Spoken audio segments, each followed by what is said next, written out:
In the world of car restoration, some of the finest, most expensive, NATO. fastest automobiles of all time. Whoa! As well as some of the rustiest junkers. And we have a problem. Are reborn here at the Guild. It's everything I was looking for. And these are the restorers who turn rust into gold.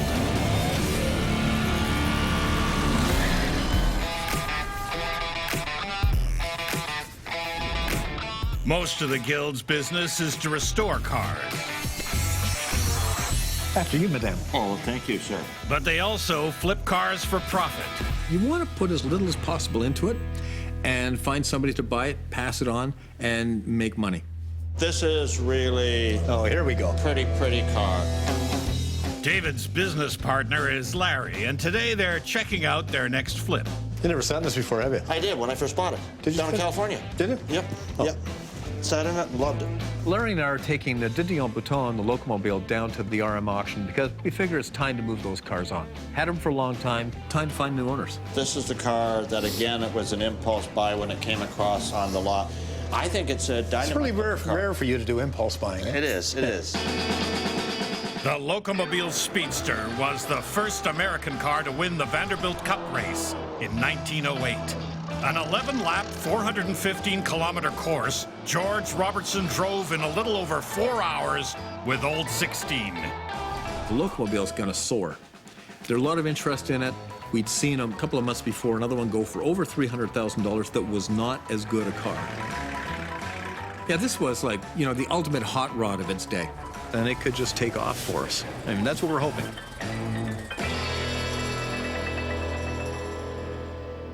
The second car going for auction is a 100-year-old French Madame. The Didion that's going down is 1901. You cannot believe that this is what people really drove. And better yet, this French centenarian still moves. The leather, the rubber mats, the paint, everything was put on by the company in 1901, and nobody had ever messed with it. Like the Locomobile, like everything else, you don't keep it forever. Well, we're going to have 2 automobiles going to this auction that really are not your norm. While 2 cars are on the way out, a 1966 Jaguar E-Type coupe rolls in. Beautiful car. Yeah. This British beauty is an icon of the 60s. You mind if we pop the hood? Yeah, go for it. And its owner is its biggest fan. The reason I love it is because I had one when I was younger. What a lovely sight. Had it for 10 years and sold it to my next door neighbor. Got $2,800 for it. I thought I was doing really good. And I always wanted another Jag. So what's the big issue, Fred? The big issue is the carburetors. They're giving me a jerky sensation, and when it's idling, it doesn't idle real smooth, it's rough. Bringing it in for a tune-up, get the carburetors adjusted. They're running about 75%. To try and get them adjusted so it really purrs like a kitten. Like with a car like this, you want to have it right. So talked to a buddy, and he says to me, the Guild, so here's where I am. And Chris, the Guild's new mechanic, sounds like the perfect fit for this job. Well, it was the swinging 60s, and I didn't live too far from Chelsea, where a lot of stuff was going on. But I remember myself and some of my friends figured out with the way the E-Type Jaguar is set up, to get out is difficult. And if it's a good-looking girl in the miniskirt, you always got a glimpse of the knickers. Now, Chris, I won't need a hammer or anything like that to tap the carbs after. I would hope not. Okay. Jag's E-Type took the car world by storm when it first rolled into production in 1961. The early ones were all good for 150, and that's very impressive in 1961. Well, the Jaguar company was in racing, and the E-Type was developed from the C and the D types, which were pure racing cars. And if you look at pictures, you can see where some of the lines came from. It's a nice, very high-spec engine. The materials it's made out of are very, very top-end materials. They're almost a race engine out of the factory. This Jag is one of Fred's favorites, but he has a few other prized cars in his collection. Oh, yeah. I have pictures of my cars, but not of my grandkids or my children. These are my cars. We have 11 cars, and I try and take one out every weekend. Okay, this is a 2005 Corvette, 6-speed standard, 1972 Volkswagen convertible, 1980 Trans Am, T-top with a shaker, 1978 Excalibur. I like cars, and if something catches my eye, I buy it, or I try and buy it. My hippie bus. That's pretty cool. One of my favorite cars is a hippie bus. It's a 1972 Volkswagen. It's all customized, a lot of fun. Well, this is from the 70s. That's my time frame in the 70s, and I had longer hair and this and that, and I always wanted one. I see. So this is not just a nostalgic hippie bus. This is a functional hippie bus. Oh, yeah, it is. Well, good. I'd love to see that. Okay, when we come in to pick up the Jag, we'll come in with the hippie bus and show you. Deal. Okay.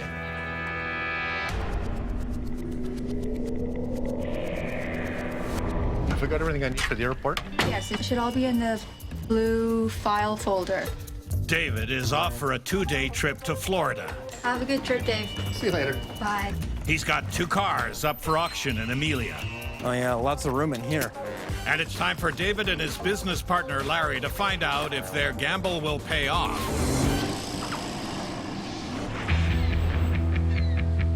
Amelia is a very attractive concours, brings in big money from all over the United States. I mean, look at this car. This is just beautiful.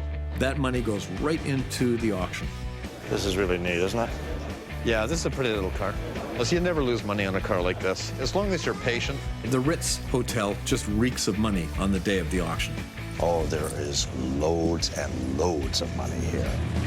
And that's just his. All right, you had a good one there. Good, you had a good one, okay. Today is the big day, so 2 big cars going off at 2 different times in the auction. It's going to be a ball. I live for this. This is really what it's all about, and it's fun. And I mean, other than putting up with David, I don't know what else I could do. Ladies and gentlemen, I'm going to be here on the Mustang. Amelia used to be a sale where you could bring really good antique and classic cars. Sit down. Enjoy yourself. Now, you know, the trend seems to be Ferraris, Lamborghinis, all that kind of thing. It seems to be what's bringing in the crowds, and that's what's getting the big money. Ferrari 360 Challenge. I'm going to open the bidding here at 55,000. Now I'm here at 75. I can't keep up. David and Larry came here to cash out, but it looks like a tough crowd. 82,500 then standing at 82,500 then sold. All right, we're up. This may be bad news for David and Larry's French turn-of-the-century classic. Very original 1901 de Dion Bouton. They paid $142,000 US for it, and this auction is no reserve. $50,000 to start me on the Dion Bouton. 50,000 to start. Thank you, sir. 50,000. We were sort of talked into putting our cars in at no reserve. It's a crapshoot, but it makes them a more popular item because people know they're going to be able to buy them. 55, thank you. 55. 55.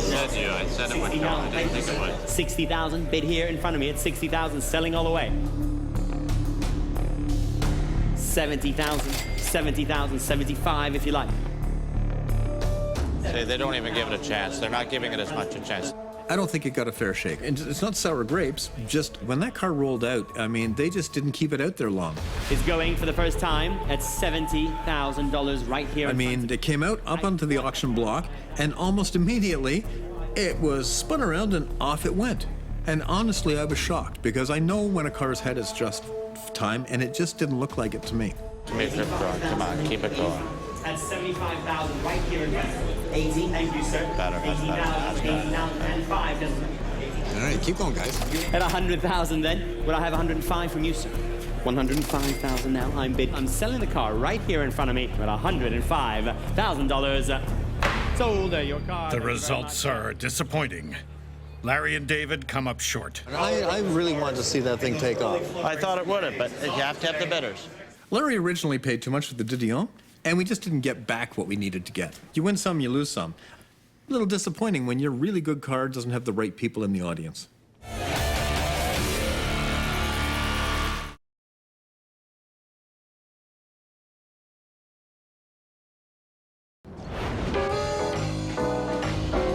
While the Florida crowd is not interested in classics, they seem to pique this gentleman's interest at the Guild. It's Mark France.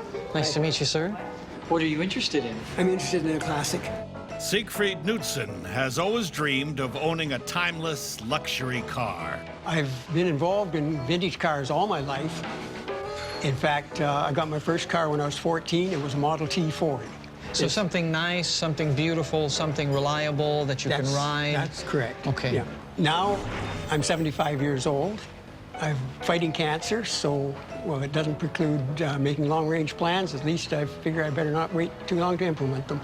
A classic car is at the top of my bucket list. Okay. And the Guild might have found the perfect car for him. Actually, this baby, she just idles and purrs like a kid. Does. Just in general, drives all great. Oh, I think you'd be happy. This 1931 LaSalle convertible coupe is the epitome of a luxury classic. She was a good old girl in her day. The LaSalle marks the birth of modern automobile styling in North America. The first LaSalles were launched as Cadillac LaSalle to capitalize on the Cadillac brand name, which was already well established. Once LaSalle made a name for itself, the Cadillac moniker was dropped, but some gearheads still call it that, including Alex. Before this, Cadillac cars were very much, horse carriage-like in their design. The Cadillac was the era of cars starting to become far more luxurious. Those Cadillacs were the kind of cars that were only driven by the very wealthy people. I hope the guy's happy with it. I hope he gets to drive it all summer. Wow, told you, just like a NASCAR. It'll be perfect for the owner. I think it's exactly what he's looking for. It's going to be very easy for him to drive and enjoy this summer. They were cool.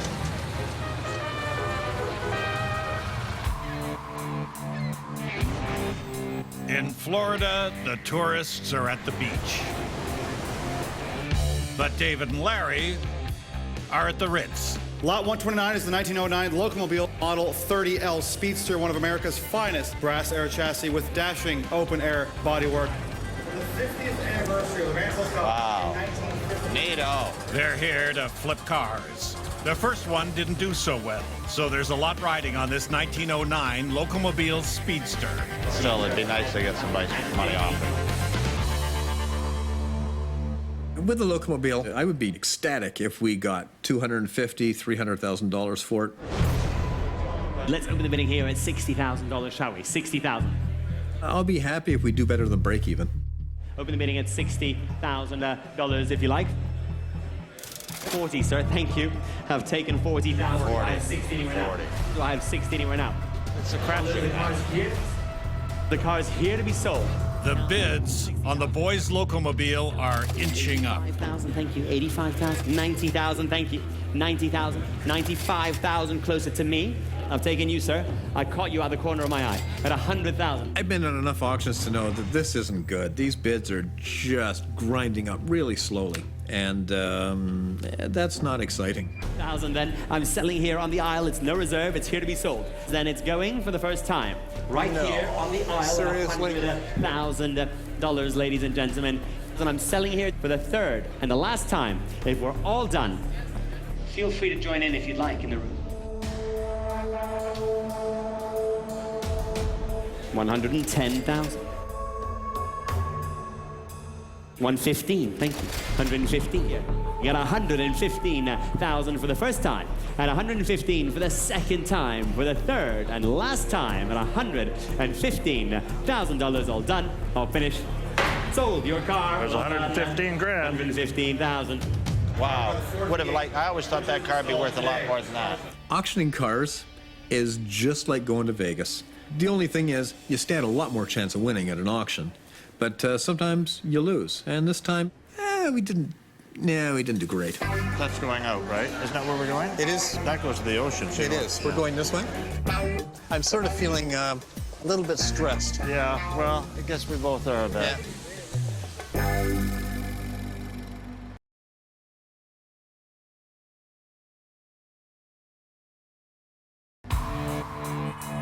At the Guild, Chris begins work on the 1966 Jag E-Type. The real issue with the car was it was running very badly. The engine was low on power, it ran poorly, it spat back through the carburetors. The carburetor basically mixes the air and the fuel to give you the ideal mixture for the spark to ignite and to get power out of the engine. The Jag has 3 carburetors for maximum power, so all 3 need to be tested to isolate the problem. One thing that surprised quite a few people here was I've got a spark plug that has glass in it, so you can see the colour of the combustion inside the cylinder. And no one here has seen that. It's really useful to see what's going on inside the cylinder when the spark plug ignites the gases. Because if there's too much fuel in there, it'll spark bright orange because it's running rich. If there's not enough, it'll burn very white because it's too weak. And if it's just right, you get a lovely blue colour with maybe a little fleck of orange, and that's running just so. The verdict? Whatever it was looking orange. It just didn't look right.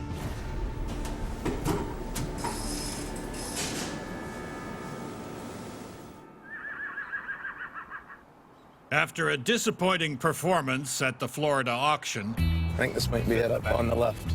David is searching for his next flip. And he got a hot tip on a barn find. You know, the art of the barn find is not about driving around in the countryside looking for barns. It's about having enough of a name, enough of a reputation that people find out who you are, what you do, and phone you. Hey, Jim Betts. Keith, how you doing? Nice to meet you. Started talking to Mr. Jim Betts, and he told me about this car he had, and wanted to invite David and I out to come and take a look at it. Should be interested to see what we have back here. I am interested, yeah. It's a very exciting car. My dad was a bit of a car collector, and he collected a few cars, and he left one to each of us. So he left Warren the 40 Ford convertible, he left Kenny the 33 Ford Roadster, and he left me the Humber limousine. My dad had a passion for cars. It had to have a convertible top for one. Just about every car here is a convertible. Lifted the cover up, there's a Fiat 124 Spider. Oh, wow, I like these cars. I mean, I really do like them. They're a great little car. Designed and manufactured by famed Italian coach builder Pininfarina, restored Fiat Spiders can easily bring in $50K at the right auction. When I see this car, do you know the first thing that comes to my mind? Brenda. I picked up a girl at a traffic light. She was driving one of these. So we took her to the spaghetti factory, and I ended up going out with her for about a year. So this is a little beauty. Unfortunately, I have a soft spot for these because they're just goofy looking. In today's market, an Austin Healey 1959 bug-eyed Sprite can sell anywhere from $10,000 to $80,000. Well, if we got that cheap enough, you know, we might be able to buy it, enjoy it, toss it, make a little money. Not a lot. I mean, if you make $3 grand on a car like that, you're doing well. Oh, look at this. The surprises never stop, guys. The odd surprise. This is great. Holy wow. And there's a 33 Ford Roadster. That's a rare car. This granddaddy Ford will command upwards of $60,000 all day at any auction. Is it for sale? Sure. But there is one more car. Got quite a barn full here. Let me pull the cover off. Down at the back of the barn, we get down there's a big old car covered by a tarp. Pull the tarp off, and there it is. It's, wow. Oh, that's impressive, isn't it? Look at the condition that's. The guys grab the covers, pull it off, and there's this bloody great 48 or 49 Humber. Basically a very expensive limousine of the period. I was about 17 years old, and my dad was doing a little bit of work on the car. So my dad sanded it down slightly, and he noticed this kind of indentation and realized that there was something special about the car. This 1949 Humber Pullman limousine was part of a fleet of limos commissioned for King George VI tour of the Commonwealth.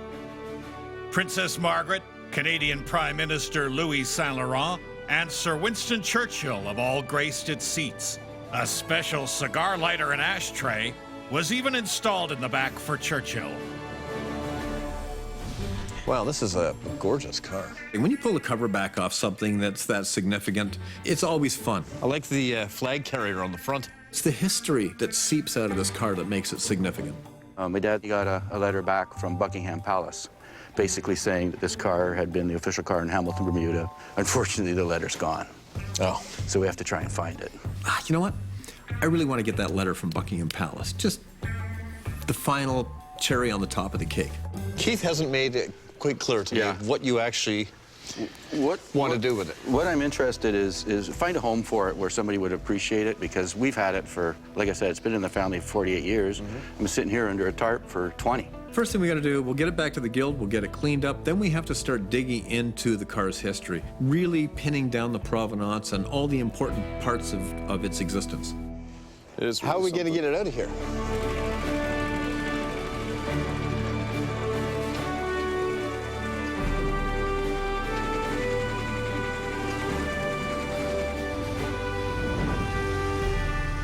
Absolutely.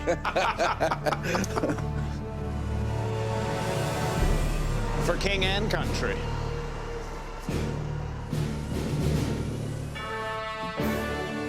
All these little barns and rural buildings you see, you don't know what's dotted around there. There's treasure almost everywhere you go.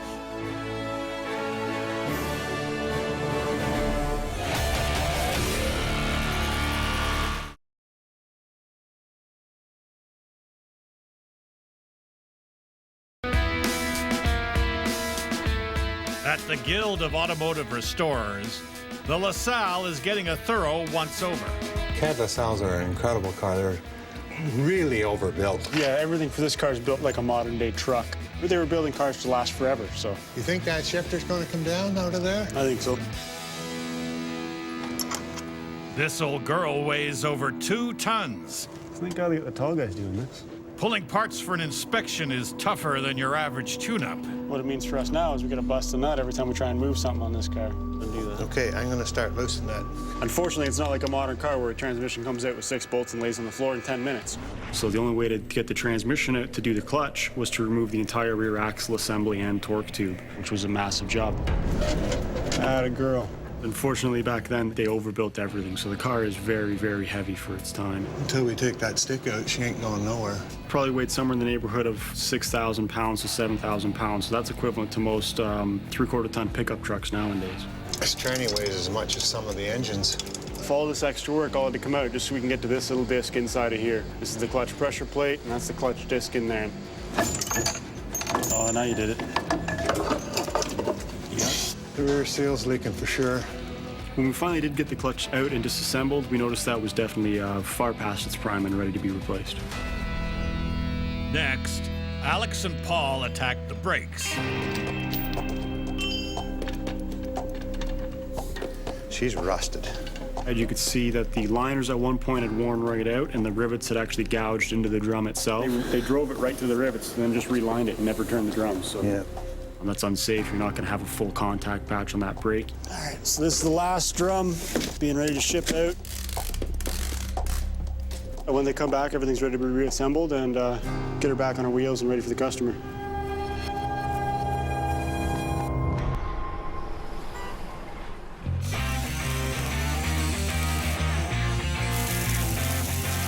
Across the shop, Chris didn't cut any corners.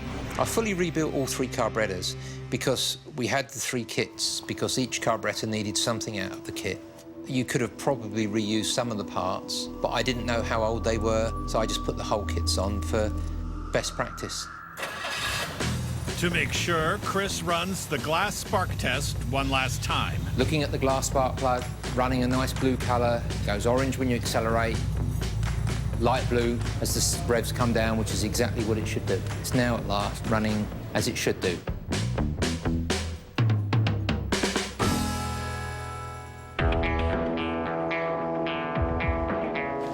The barn find arrives at the guild. Oh my God, this thing's huge. Beautiful. This was a Royal car used in Bermuda. Let the winch do the rest. Pretty cool car. Where'd it come from? A barn, middle of nowhere. Yeah. Wow. You can tell it's a Brit by the front end. At this moment, I don't know what we're going to do with this car. First, we have to figure out what the heck it's worth, and that's going to be the tough part of this job. Keep it beautiful.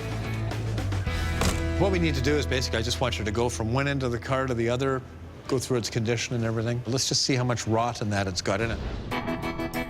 What about the running of it? Well, let's give it a good inspection first. You know, we hired Chris because he's passionate about British cars. No brainer. Put this guy who knows so much about British cars on the ultimate British car of the period. So I put Chris on the Humber. Once we know what we've got, then we'll know how much it's worth. Well, most of the Humbers I've been involved with have been like 60s cars because the older Humbers were just valueless in the UK, and a lot got scrapped because they're worth more as scrap than as cars.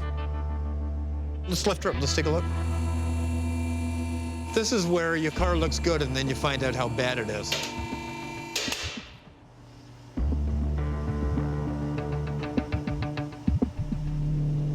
Geez, it's actually better than I thought it was.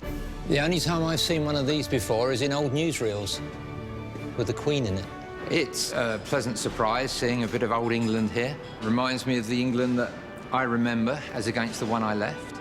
It's led a pretty charmed life, I think, and it doesn't look like it's been used much. I'm not seeing any structural damage in the bottom of the body. Chassis is just like, give it a coat of paint, it looked brand new. But I would like to see if we can get it fired up. And it's a great car. I mean, this car is not rusty. It's time-worn, no doubt about it. But, you know, with some cleaning up and a little bit of love, I think we can bring this thing back to life without messing around with it. This black limo sure looks royal. But does she run? We'll get some gasoline and see if it will go for the first time for probably 30 years. Oh, look at that, a little bit of a kick, eh? And I looked at the wiring, and it's brittle and it's horrible. So I've wired with new wires just the starter motor and the coil. Almost. If you can drive it into an auction, it will be an awful lot better than pushing it. Put it in gear and press the clutch. Let's see if the clutch is seized. So I'm starting it, and it runs. It's not clouds of black smoke coming out the back. And then it quits. Well, that's not bad. A little bit of refining, but at least we know it runs. Needs work, but it proves that it's sound. It's not rattling. It's not smoking badly. It's a fine engine. I mean, it needs a tune-up, but I think other than that, it's there's nothing much wrong with that. For something that's not been run for 30 years, that was excellent. OK, so we know the clutch works, we know the engine will work. Good. So it's in pretty good shape. It's mechanically, it looks like it's in about as good a shape as it is the rest of the car, so it's a bit of a prize. You know, all in all, this car is looking pretty good. There's no rust in the bottom, it's structurally sound. I'm happy about it mechanically. It's cleaning up well, so I'm confident. But there's this missing letter. You know, the family had a letter issued by Buckingham Palace, and over the years, it's been misplaced. They have no idea where it is. So it'd be really nice to get that again. Yeah, that letter would make a lot of difference, wouldn't it? I think it would, yeah. We don't need it to prove the car's worth, but it sure would be nice to have it, just as the final edition. Perhaps you could contact the palace and get a copy? I suppose. I have no idea how to contact the palace. Well, maybe you just have to go there and ask. Oh, to England? Why not? Geez, what's wrong with going to England? Yeah, I'm up for that. What the heck?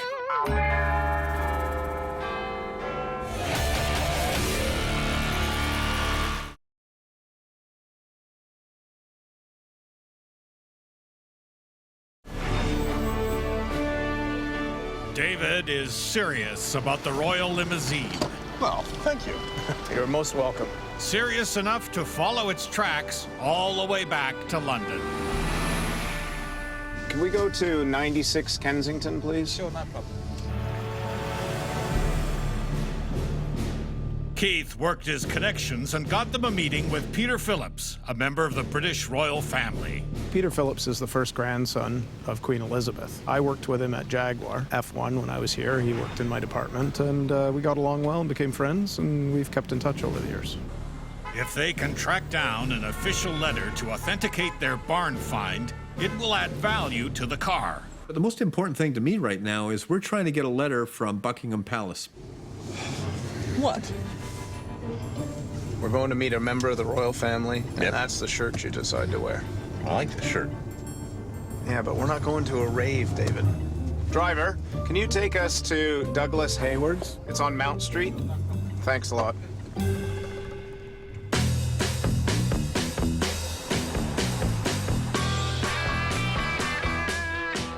Can you just wait here for a few minutes? Thanks.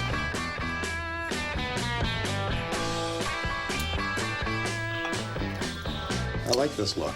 It's bright. We can't go meet a member of the royal family in that shirt. It just isn't going to happen.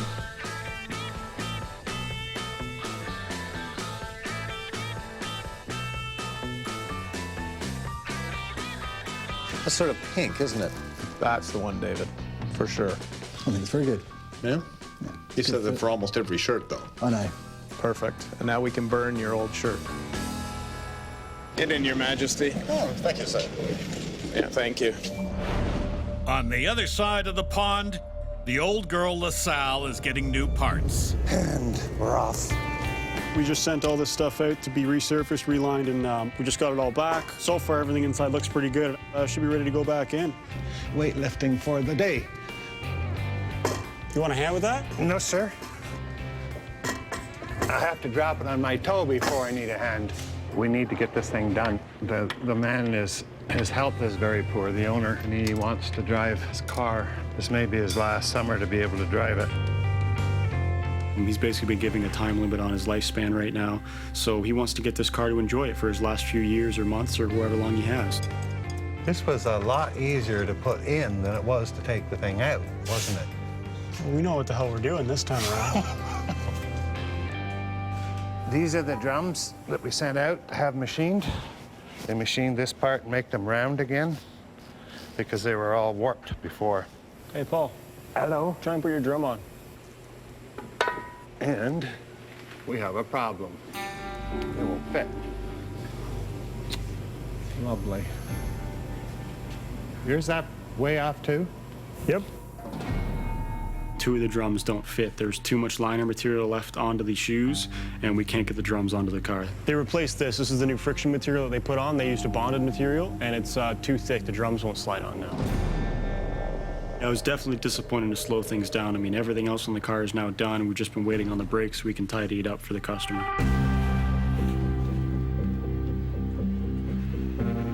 Kyle, we have a problem. What's the problem? The brake shoes are too thick and the drums won't go on. So we have to get a hold of this guy. Remachining the brake shoes could take weeks. Hello. Precious time for the car owner. So if we ship them to you right away, then you can handle it right away because the customer needs this car bad. He's, Okay. Yeah, I think we can have to figure out how much we need. I can pick it up. Okay. Thank you very much. No problem. Right, bye. We're going to ship the parts off, and they're going to do it immediately, and tomorrow we'll hopefully get this car done.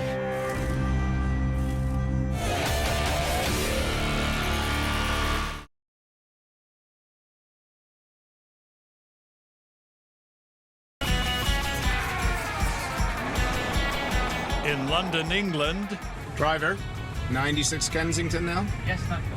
Okay, thank you. David and Keith are on a mission to authenticate their barn find. So is his office in one of the royal buildings? No, just an office in Kensington. We're meeting with Peter Phillips, just a short cab ride from Buckingham Palace. Keith has secured a private audience with Peter Phillips, a member of the royal family. He might be able to help track down a letter of provenance. I think the best chance of getting this letter is to meet with Peter Phillips and see if we can sort of persuade him to use his connections and see where we can go. So what we've done is we've discovered a car in Ontario. It was sort of in a very rural area, and it ended up being a 1949 Humber. And these were built for King George, and unfortunately he never got the opportunity to use them. But interestingly, these are photographs taken of it when it was being used as the official car in Bermuda. All right. Princess Margaret? I love this photograph. Here's Churchill lighting his cigar. Oh, fantastic. In the early 60s, there was a letter sent from Buckingham Palace giving the authentication on the car and its provenance.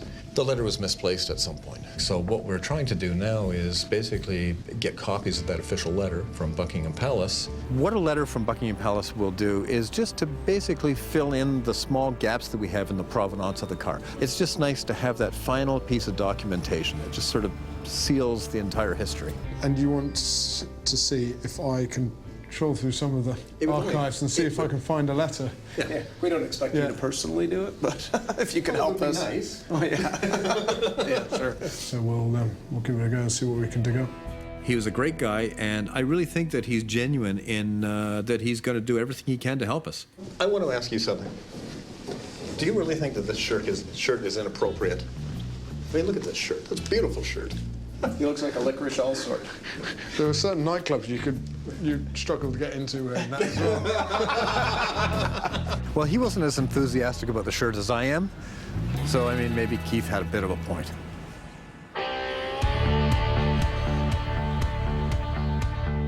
The work on the classic LaSalle has been on hold. What do we got?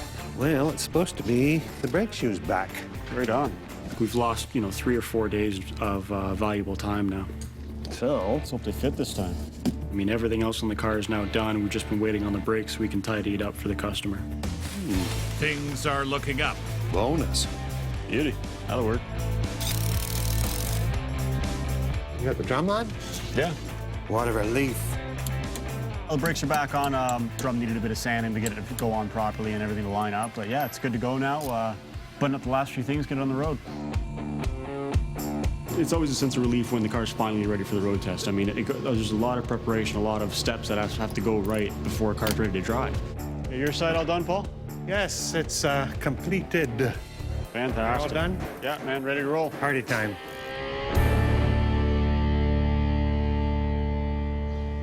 Over in the showroom, Yeah, the trip to England was excellent. David catches up with the owner of the Royal Barn Find. I got a call from Keith, and Keith told me to come in and they were going to give me an update on the car and what they thought the value was and probably the best way to market it. We got lots of information on the car, and we had a great meeting with Peter Phillips, who was kind enough to meet with us about the letter. We took a good kick at the can getting a letter from Buckingham Palace, but it hasn't worked out. We haven't struck gold. We haven't got the letter. Turned out that because there was no exact date, they had an issue trying to pin it down. I'm a little disappointed, but I completely understand it because the family doesn't have the actual date the original letter was written on. So we only have a 5 or 6 year period, and evidently for 5 or 6 years, the Buckingham Palace gets lots of letters. It'd be really nice to have the letter. It's a shame that you lost it. It'd be nice to get it back because it's its own reward. Yeah. You know what I mean? Mom would be pretty pleased if we got the letter back. Yeah.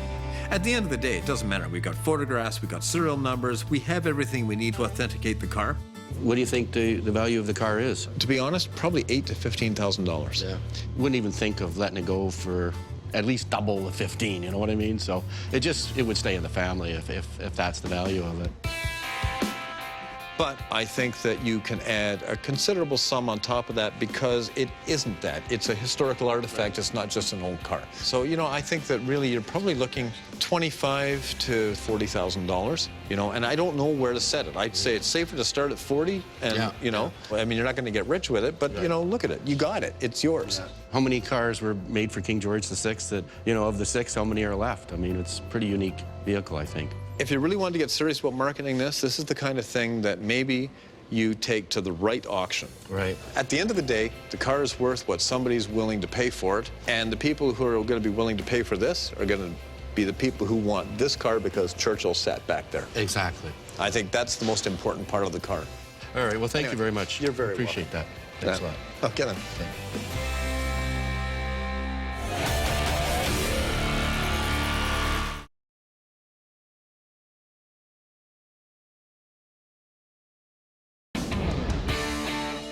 Outside, the 1966 Jag E-Type is waiting for its owner after its carburetors were replaced. It's Chris's first project at the Guild. I got the job on the Jaguar, not as some people have suggested because of my accent, but because I grew up with the cars, I've run the cars myself, and I've got a lot of experience with them.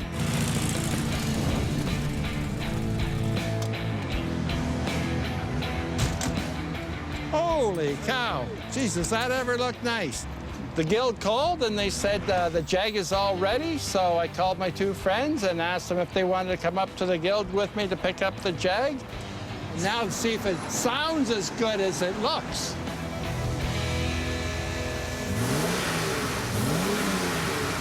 Whoa! Sounding better now? It sure is. You did a heck of a job. Thank you. She's purring. Customers seem very happy, and I'm pleased with it. Fantastic. Couldn't ask for anything better, except my wife. With a happy customer, you get a happy boss. Tell me about this thing. This, my hippie bus. A lot of fun. We enjoy it very much. It's just a great attention getter. It's something that you don't see on the road every day. We drive it a fair amount of the time. Really? Because it's got the 6 seats in it. We can take passengers. And I said to myself, I gotta have it. Uh-huh. Well, the hippie van is quite a contrast to the E-Type Jaguar. I had one, similar year. Wasn't anywhere as good a condition as that, but I went around Europe a bit in it. Okay, thank you very much. All right, Fred. I'll drive the van. Fred's gonna drive the Jag. I'm riding shotgun.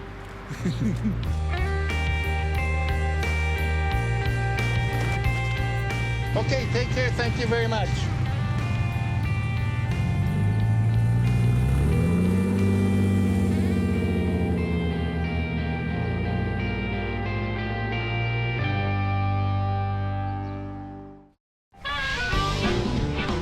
The old girl LaSalle is ready for pickup. Ralph shines it up for the handoff. The owner is coming to pick this car up, so make it look all nice and pretty for him.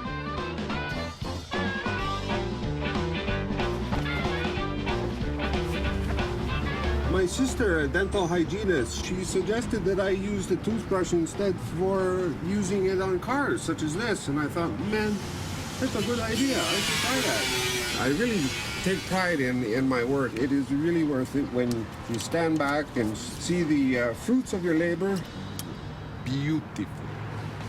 Come on through here. Let me just show you. So this is her.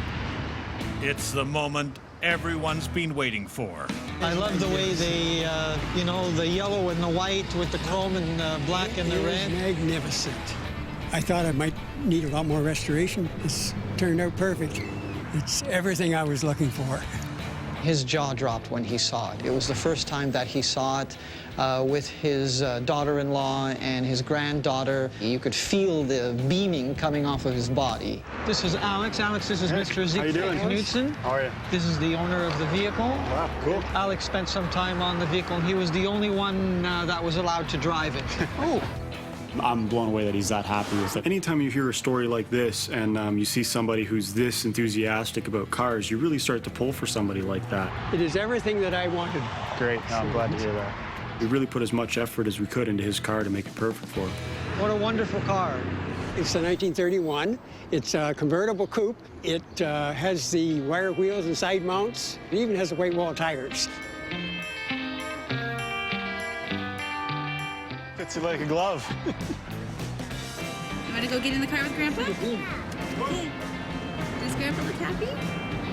Yeah. My granddaughter thought it's pretty magnificent, too. Shall we go for a drive?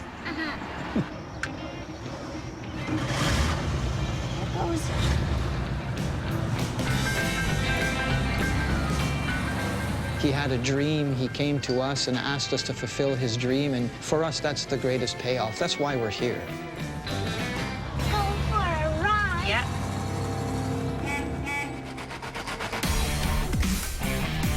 This is classy. This is a licorice all sort. I like licorice all sorts. Well, so do I, to eat, but not to wear to meet a member of the royal family. Not a word. I was quite happy with my other shirt. Look at that. That tree would have gone with my shirt.